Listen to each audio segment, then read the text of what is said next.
We have a few funny verb combinations in Norwegian: sette, sitte, legge, ligge, stille, stå. I'd like to elaborate a little bit in this video what are the differences between them. Well, within each of these verb pairs, the difference is always about whether something is moving or not moving. And you might be familiar with this concept in the Norwegian language from other words where we say something like ut and ute, and we have the same concept. Jeg går ut, I'm moving. Jeg ute, I'm not moving anymore. And we have more of these pairs like in, inne, hjem, hjemme, and so on.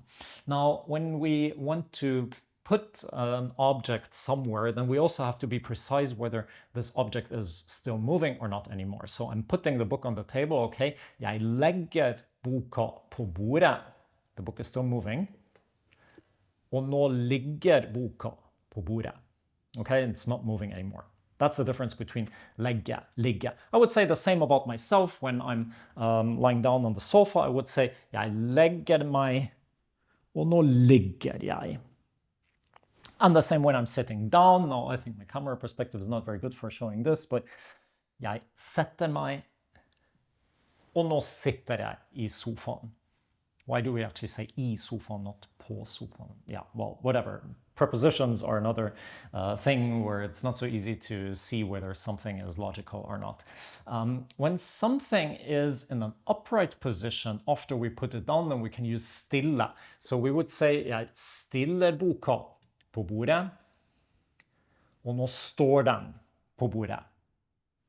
Now, that leads me to the next question, actually, because when do we actually say legge, when do we say sette, when do we say stille? Because in English you can just put stuff, yeah? You can put something in a bag, and you can put the cup on the table, and you can put the book on the table. And in Norwegian we have to be more precise, and we have to be more precise about in which position the object will be afterwards, okay? So it's a bit weird. Now, flat objects like a book or a telephone or something like that, we would use legge because it's flat, it's lying as if it was sleeping on the table.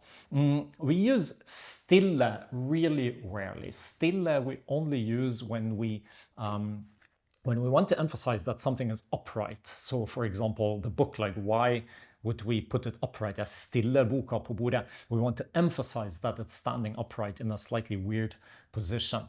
Den står på bordet.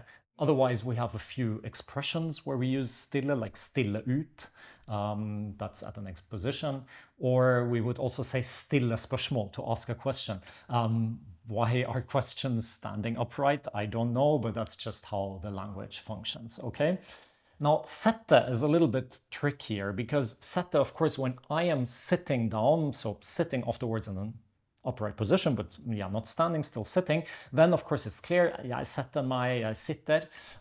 But we can also put things on, like for example, a cup. I wouldn't say jeg legger koppen på bordet, I would say jeg setter koppen på bordet.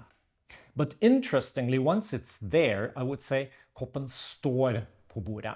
Okay, so an object that is not a person or an animal can never sitte. Only people and like a cat or a dog can sit, but objects can only either ligge or stå once the movement is over. But we can legge or sette or stille while it's still moving. Now, again, why the cup? Why can we not say legge? That's an interesting question. The thing is that the cup is not really, we would say it's not super flat, it's not lying on the table, it's in a way it's standing, or it's a little bit in between, so we're not really sure. Of course, sometimes for that reason it's not so clear whether you should use legge or sette. So basically, sette is almost always fine, except when it's an object that is actually not really super flat on a surface. We would also use legge when we put something into a bag. Yeah, I would say jeg legger boka I ryggsekken, for example. But whether it's afterwards standing or lying in the backpack doesn't really make a difference. We would still use legge. Of course, we also have a few situations where it's just a fixed expression. For example, we say sette penger I banken. to pay money into the bank. Why Sette? Why not Legge? Why not Stille? I don't know. It's not logical.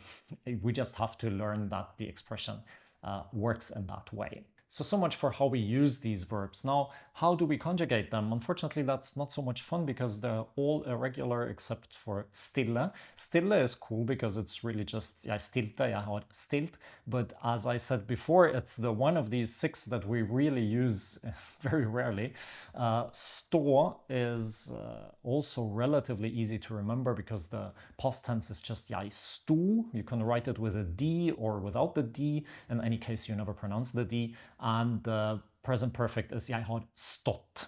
Okay, I think that's relatively easy to remember. But then the problem is with legge, ligge, jeg la, jeg lå. How do you remember the difference between these two? Well, I have a very stupid thing to remember them actually, because it goes by the alphabet. If you think about it logically, you have to put something down first, so the movement first, legge first, before it is not moving anymore. So the la has to always come before the lå. Okay? Først la jeg meg, og så lå jeg. So just in this order, if you can remember this one sentence, then you have the order that is natural, like first the movement, then no movement. And you also have the order of the Norwegian alphabet with the A as the first letter in the Norwegian alphabet and the O as the last letter in the Norwegian alphabet. And then you know that la is the movement and lå is the one that is not moving. For the present perfect, I think it's a little bit easier. For legge, it's har lagt, and for ligge, it's har ligget. So if you're not sure, I mean, I think it's quite logical that ligget comes from å ligge. So if you don't remember, was locked actually for legge or ligge? Well, just think of the other one, which is har ligget, which obviously belongs to the verb ligge. And then I think it's quite clear that the present perfect of legge will be har lagt. Unfortunately, I don't have a similarly simple rule for sette and sitte, because here the past tense is jeg satte meg, og jeg satt.